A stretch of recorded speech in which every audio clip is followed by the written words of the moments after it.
షేక్ అన్వర్ గారి millionaires wealth creation workshop November 20న నిర్వహిస్తున్న ప్రోగ్రాంలో జాయిన్ అవ్వాలనుకుంటే వెంటనే సంప్రదించండి. నమస్కారం సార్. నమస్తే శ్రీ.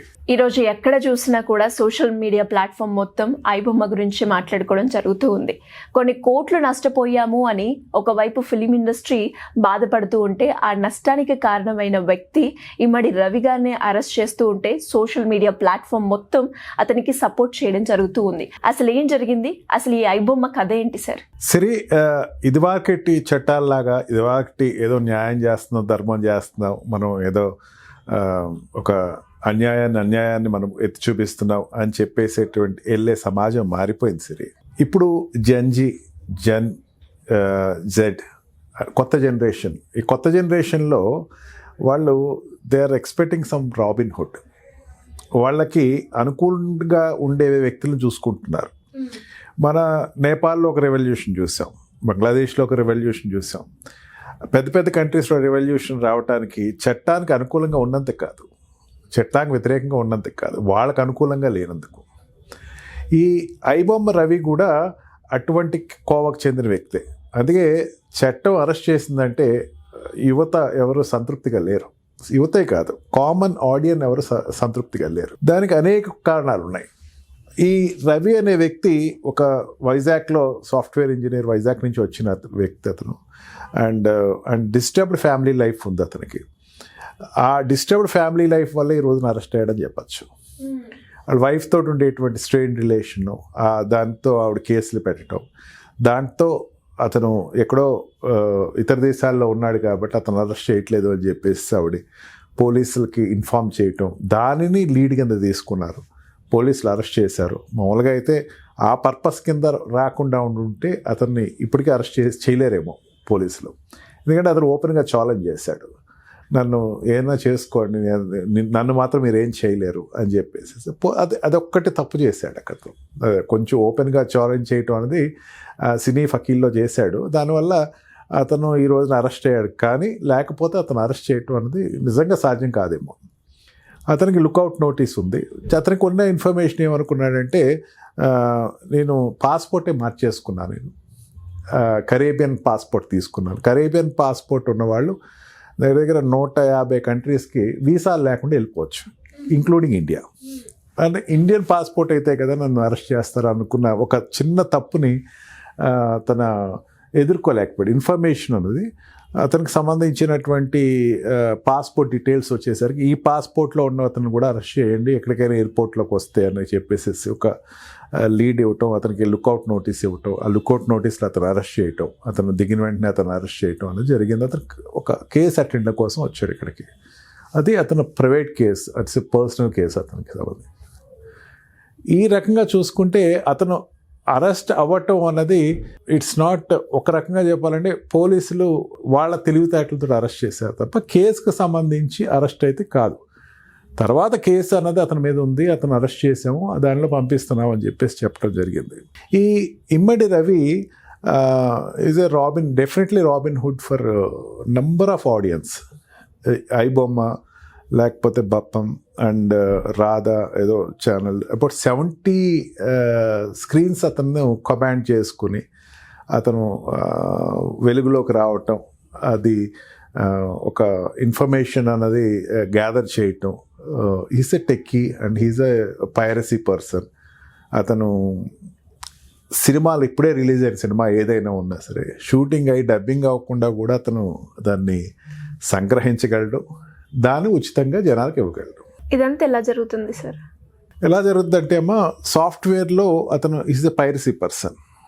పైరసీ అంటే ఇప్పుడు థియేటర్స్ అన్నీ కూడా ఇదివరకట్లాగా రీల్స్ వెళ్ళి థియేటర్లో వెనకాల రీల్స్ ఫిక్స్ చేసుకుని రీల్ రన్నింగ్ షో కావమ్మా. ఇప్పుడు అంతా కూడా కంప్యూటర్ వ్యవస్థలోనే నడుస్తున్నాయి. అన్నిటి కూడా IP అడ్రసెస్, అన్నిటికీ కూడా కోడింగ్ ఉంది. సంబంధించినటువంటి మూవీ ఏదైతే ఉందో దాని ఏదో కోడింగ్ పంపిస్తారు. ఈ థియేటర్లో ఏదైతే మల్టీప్లెక్స్లో కానీ ఏ థియేటర్స్లో అయినా సాఫ్ట్వేర్ సంబంధించినటువంటి థియేటర్సే అడిగి వెళ్ళిన తర్వాత కోడింగ్ ఓపెన్ చేస్తారు. కోడింగ్ ఓపెన్ తర్వాత మూవీ రన్ అవుతూ ఉంటుంది. ఎక్కడ reel uploading, reel downloading till 2005 వరకు 2006 వరకు రీల్స్ అన్నవి వెళ్తూ ఉండే ఎక్కడికైనా ప్రింట్ రీప్రింట్ అన్నీ ప్రసాద్ ల్యాబ్లోనే మన పక్కన ప్రసాద్ ల్యాబ్లోనే ప్రింట్ అవుతూ ఉండేవి. అవన్నీ కూడా రీల్స్ కట్టుకొని రిలీజ్ డే రోజున ఫ్రైడేస్ రోజున బాంబే నుంచి రావాలన్నా మెడ్రాస్ నుంచి రావాలన్నా సరే బై ట్రక్కులు వచ్చి అవన్నీ కూడా వాళ్ళు తీసుకెళ్ళి అక్కడ పెట్టడం జరుగుతుంది. థియేటర్స్కి ఇవ్వటం జరుగుతుంది. మారుమూల గ్రామం ఎక్కడైనా ఒక ఆదిలాబాద్ లాంటి ఒక విలేజ్లో ఎక్కడో థియేటర్లో ఇవ్వాలి, వాళ్ళ థియేటర్లో అది తీసుకున్నారు, డిస్ట్రిబ్యూటర్ తీసుకున్నారంటే అక్కడికి ఇచ్చి ఆ రీల్స్ వెళ్తూ ఉండేవి. ఒకే రోజు 4-5 చోట ఆ రీల్స్ తిరుగుతూ ఈ రోజులు అయిపోయాయి అమ్మ. ఇప్పుడంతా కూడా సాఫ్ట్వేర్ టెక్నాలజీ తోటి ఆపరేట్ చేస్తూ వాళ్ళు మూవీస్ రన్ చేయటం జరుగుతుంది. క్లారిటీ ఉంటుంది, సౌండ్ కూడా ఎఫెక్టివ్గా ఉంటుంది అన్నది, డిజిటల్ సౌండ్స్ అన్నీ కూడా ఈజీగా మనకి రీచ్ అవుతున్నాయి జనాలకి. కలర్ కాంబినేషన్స్ కూడా కావాల్సిన విధంగా బయటికి ఎంబోజ్ అవుతున్నాయి. దీనిని ప్లాట్ఫామ్ కింద తీసుకున్నాడు. తన ప్లాట్ఫామ్ కింద తీసుకునేటప్పుడు జనాల యొక్క ఇబ్బందులు తీసుకున్నాడు. అందుకని జనాల్లోకి వెళ్ళిపోగలిగాడు. జనాల ఇబ్బందులు చాలా ఉన్నాయమ్మా. జనాల ఇబ్బందులు ఏంటంటే ఒక థియేటర్కి వెళ్ళి ఏ థియేటర్కి వెళ్ళాలన్నా సరే ఆ థియేటర్కి వెళ్ళాలంటే కొన్ని వేలతో కూడిన కొన్ని ఖర్చు. రిలీజ్ మూవీ రోజున వెళ్ళి లేకపోతే ఫస్ట్ 1 వీక్ ఫస్ట్ 10 days వెళ్ళి మూవీ చూడాలంటే కొన్ని వేలతో ఖర్చు పెట్టుకుంది. అక్కడికి వెళ్ళిన తర్వాత ప్రతిదీ కాస్టే, టికెట్ ఒకటే కాదు, ప్రతిదీ కాస్టే. Water bottle cost and food is cost. ఏది కావాలంటే అది కాస్ట్ పెట్టుకే కొనుక్కోవాలి. కాస్ట్ లేకుండా ఏ థియేటర్లోనూ రన్ అవ్వవు. వాళ్ళ ఫుడ్ క్యారీ చేయకూడదు. కర్ణాటకలో అయితే క్యారీ చేయొచ్చు అని రెగ్యులేషన్ ఉంది. మనకి ఈ తెలుగు రాష్ట్రాల్లో ఎక్కడ ఫుడ్ క్యారీ చేయకూడదు. అంటే థియేటర్ వాడు కమాండ్ చేస్తాడు, ప్రొడ్యూసర్ కమాండ్ చేస్తాడు, డిస్ట్రిబ్యూటర్ కమాండ్ చేస్తాడు. దీనికి వెక్స్ అయిపోయి ఉన్నారు జనాలందరూ కూడా. అంటే సాధారణమైన వ్యక్తి, పేద వ్యక్తి, లేకపోతే జనరల్గా చూడాలి అంటే మినిమం ఒక ఫ్యామిలీతో వెళ్తే ఈజీగా 2,000-3,000 వరకు, 3,000 ప్లస్సే ఉంటుంది సిరి. అండ్ అది ట్రాన్స్పోర్ట్కి అయ్యే ఖర్చు కావచ్చు, లేకపోతే థియేటర్కి వెళ్ళిన తర్వాత ఆకలితో ఉండలేరు. 2 hours 2.5 hours ఆకలితో ఉండలేరు. అండ్ ఒక రకమైనటువంటి నిస్పృహలో జనాలు ఉన్నారు అని చెప్పచ్చు.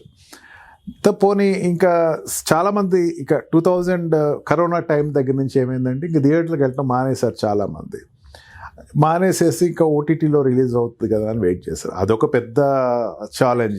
ఓటీటీ అనేసరికి పెద్ద మూవీస్ అనేసరికి నెట్ఫ్లిక్స్లో రావాలా, లేకపోతే ప్రైమ్లో రావాలా, లేకపోతే ఇవన్నీ కూడా కాస్ట్లీ. అంటే ఒక వ్యక్తి ఏదైనా మూవీ చూడాలంటే 5-6 ప్లాట్ఫామ్స్ ఉన్నాయి. 5-6 ప్లాట్ఫామ్స్కి వాడు సబ్స్క్రైబ్ చేయాలి. అంటే నెలకు వచ్చేసరికి వాడు ఏం చేసినా సరే, ఇదివరకు కేబుల్ నెట్వర్క్ అంటేసరికి 100s అయిపోయింది. ఖచ్చితంగా 2-3 వేలు కట్టాల్సిన పరిస్థితి ఉంది. 2-3 వేలతో మెయింటైన్ చేసుకునేటువంటి చూస్తేనే మూవీస్ దొరుకుతాయి, లేకపోతే దొరకవు. ఆ సిచ్యుయేషన్ వచ్చేసింది. 5 days వెయిట్ చేయాలి, లేకపోతే హిట్ అయ్యింది అనేసరికి ఎంతూజియం ఉంటుంది, నేను వెళ్ళాలి మూవీకి అని. బట్ ఖచ్చితంగా 45 days వెయిట్ చేయాలి. కొన్ని మూవీస్ అయితే 60 days వెయిట్ చేయాలి. ఈ సిచ్యుయేషన్ని ఎన్కాష్ చేసుకున్నాడని చెప్పచ్చు. సిచ్యుయేషన్ ఎన్కాష్ చేసుకుని తన ఫ్రీ పోర్టల్స్లో తన ఇది ఇవాళ వచ్చిందే కదా, ఐబొమ్మ అనేది ఇవాళ వచ్చింది కదా. ఇదివరకు చాలా ఉన్నాయి. కాకపోతే ఇదివరకు ఏంటంటే థియేటర్స్లో క్యాప్చర్ చేసిన మూవీ అప్లోడ్ చేసేవారు లేదా డౌన్లోడ్ చేసేవారు. ఇప్పుడు థియేటర్ క్యాప్చర్ అనేది అసలు కానే కాదు. ఇప్పుడు ఆ కోడ్ ఏదేదో ఉందో కోడ్ సంగ్రహించడం మొదలుపెట్టాడు ఇతను. ఇప్పుడు ఇందాక చెప్పాను కదమ్మా మీకు, ఆ కోడ్ అన్నది వాళ్ళకి పంపిస్తారు. ఆ కోడ్ డీకోడ్ చేసుకుని లేకపోతే ఆ కోడ్ని ఓపెన్ చేసుకుంటే ఆటోమేటిక్ మూవీ రన్ అవుతుంది. ఆ కోడ్ పైరసీ ద్వారా సంగ్రహించడం మొదలుపెట్టాడు. సంగ్రహించి దానిని తనకు ఉండేటువంటి హార్డ్వేర్ డిస్క్లో అది రకరకాల ఐపీ అడ్రసెస్ తోటి దాన్ని స్టోర్ చేసి అక్కడి నుంచి ఐక్లౌడ్ ద్వారా ఒక 10 మందో 100 మంది వ్యక్తులకు దాన్ని డిస్ట్రిబ్యూట్ చేసి అక్కడి నుంచి ఐబొమ్మకి వెళ్ళటం జరుగుతుంది. ఈ కోడ్ సంగ్రహించినది ఏదైతే ఉందో అది గనక క్యాప్చర్ చేసుకుంటే క్రైమ్ కనపడుతుంది. అక్కడి నుంచి తన ఐక్లౌడ్కి వెళ్తే సెకండరీ ఇన్ఫర్మేషన్ అనేది కోర్టు కూడా ఒప్పుకోదు. ప్రైమరీ ఇన్ఫర్మేషన్ అడుగుతుంది. ప్రైమరీ ఇన్ఫర్మేషన్ అనేది ఇంకా అక్కడే ఉంది, అది ఇంకా దొరకదు. హార్డ్ డిస్క్లు ఇంకా దొరికాయో తెలియదు కానీ బట్ దొరకదనే నా అభిప్రాయం. అవి పట్టుకోవాలా, అది పట్టుకున్న తర్వాత అక్కడి నుంచి ఇక్కడికి వస్తుంది, సమ్వేర్ ఆఫ్ ఐక్లౌడ్లోకి వస్తుంది, లేకపోతే ఇంకొక బ్యాంక్ ఆఫ్ కంప్యూటర్ స్టోర్లోకి వస్తుంది. అక్కడి నుంచి డిస్ట్రిబ్యూట్ అవుతూ ఉంటుంది. అక్కడి నుంచి నెట్వర్క్ అనేది చాలా పకడ్బందీ నెట్వర్క్ మెయింటైన్ చేసాడు. కరీబియన్ దీవుల్లో అట్లా అక్కడి నుంచి మొత్తం ప్రపంచాన్ని ఆపరేట్ చేస్తున్నాడు. ఎక్కడికెక్కడికి వెళ్తున్నా అంటే ఫ్రాన్స్లో ఉంది తనకి, అండ్ ఆల్సో నెదర్లాండ్లో ఉంది, అక్కడ అన్ని చోట్ల నుంచి ఆపరేట్ చేసుకుని తన is continuing the network. IBomma అనేది ఫ్రీ అమ్మ, దాంట్లో ఇక్కడ సబ్స్క్రైబ్ చేయక్కల, ఆప్షన్ ఆటోమేటిక్గా డౌన్లోడ్ చేసుకోవచ్చు. దాని నుంచి ఎన్కాష్ ఎట్లా చేస్తున్నాడు అని చూపించాలి.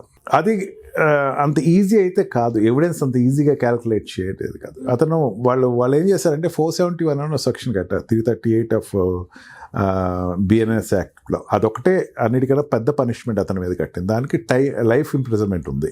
దానిలో తీసుకెళ్ళాలి అంటే అతను సంగ్రహించింది సెక్యూరిటీ ఏదో సంగ్రహించిన దాన్ని చూపించాలి. సో ఇప్పుడు అతన్ని ఎవిడెన్స్ ఉంటేనే అంతే కదమ్మా కేసు నడుస్తుంది. ఎవిడెన్స్ లేకపోతే కేసు నడవదు. As simple as such.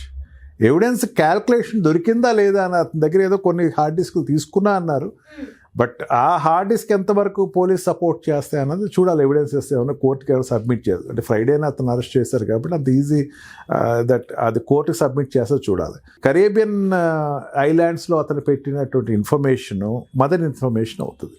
దాన్ని పట్టుకుంటే కానీ ఇవన్నీ లీడ్స్ బయటకు రావు. ఇది అక్కడితో ఆగట్లేదు. దీనిని సప్లై చేయడానికి ఎవరింకా సినిమా వ్యవస్థ నుంచి ఉన్నవాళ్ళు ఎవరైనా ఇచ్చారా ఇన్ఫర్మేషను?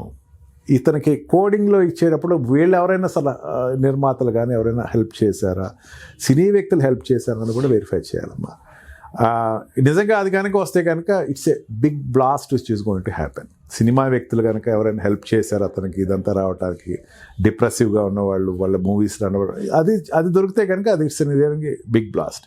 దాంట్లో వచ్చే యాడ్స్ అన్నీ కూడా అన్ఆథరైజ్డ్ వ్యవస్థలకు సంబంధించినటువంటి యాడ్స్ వస్తున్నాయి. దాంట్లో అన్నీ కూడా క్రికెట్ బెట్టింగ్ సంబంధించింది, లేకపోతే రబ్బీకి సంబంధించింది, ఆర్ట్కి సంబంధించిన యాడ్స్ వాళ్ళు ఇచ్చే క్యాష్ తోటి అతను మెయింటైన్ అవుతున్నారు. But everything is free.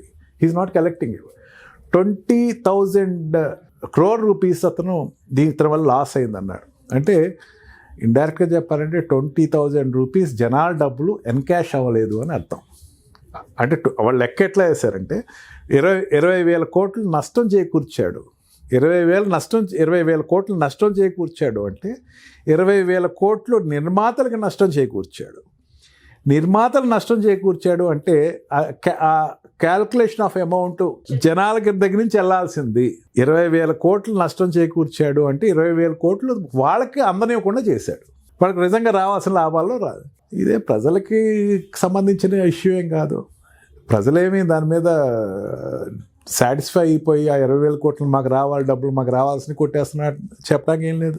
లేకపోతే 20,000 కోట్లు ఒక బ్యాంకును లూటీ చేయలేదు, బ్యాంకుల్లో దివాలా తీసినాయి అని చెప్పడానికి. ప్రొడ్యూసర్కి రావాల్సినటువంటి డబ్బులు ప్రొడ్యూసర్ ఇన్వెస్ట్ చేసిన దాంట్లో అంటే 20,000 కోట్లు హిట్ అయితే పోయినాయా లేకపోతే ఫ్లాప్ అయితే పోయినాయా? అంటే 20,000 కోట్లు జనాల్ని వెళ్ళాల్సింది వెళ్ళలేదు. అంటే 20,000 కోట్లు జనాల నుంచి వెళ్ళాల్సి అంటే ఎంత అమౌంట్ కంప్లైనెంట్స్ ఎక్స్పెక్ట్ చేస్తున్నారు ఆలోచించండి. అంటే ఇది జనాలు పెద్దంత నచ్చలేదమ్మా. అది 20,000 కోట్లు మా దగ్గర నుంచి వెళ్ళాల్సిన డబ్బులు వాళ్ళు ఈరోజు పోరాడుతున్నారు అంటే ఇట్స్ సాడ్ థింగ్. ఇక్కడి నుంచి ఆపేసేయండి, ఇక్కడి నుంచి జరగకుండా ఆపేయండి అనేది వెరీ గుడ్, బాగానే ఉంటుంది. ఇక్కడి నుంచి మాకు చాలా రావాల్సిన డబ్బులు పోయినాయి, మాకు నిజంగా ఎంత రావాలి 20,000 కోట్లు మాకు వ్యాపారం లాస్ అయింది, అది తప్పు. నా దృష్టిలో అదైతే నాకు I personally feel that is wrong. ఇక ముందు నుంచి రానివ్వకుండా చూడండి. ఇక ముందు నుంచి మాకు నష్టం జరుగుతుంది. మేము సినీ వ్యవస్థ నిజంగా వాళ్ళు చెప్పిన సినీ పెద్దలందరూ చెప్పింది ఒకటైతే కరెక్ట్. చాలా మంది దీంట్లో డిపెండ్ అయి ఉన్నారు, వాళ్ళందరూ రోడ్డు మీదకి వచ్చేసారు అని చెప్పారు. It's maybe correct. ఇక్కడ నుంచి అది జరగకుండా చూస్తే బాగుంటుంది. కానీ ఐబొమ్మ లాంటిది ఒకటి ఆపుతాం ఒకటే కాదు కదమ్మా. చాలా పైరసీలు బయటకు వస్తున్నాయి, ఇంకో ఫార్మేట్లో వస్తూ ఉంటాయి. జనాలకి అందుబాటులో ఏదైనా ఒకటి దొరుకుతూ ఉంటే ఇదంతా పెద్ద పట్టించుకోరు. దొరకపోతే నిజంగా ఒక రెవల్యూషన్ అంతా వస్తుంది. Anyways great information. Thank you very much. Suman టీవీలో మీ పర్సనల్ అండ్ బిజినెస్ ప్రమోషన్స్ కోసం కింది నెంబర్కి కాంటాక్ట్ చేయండి.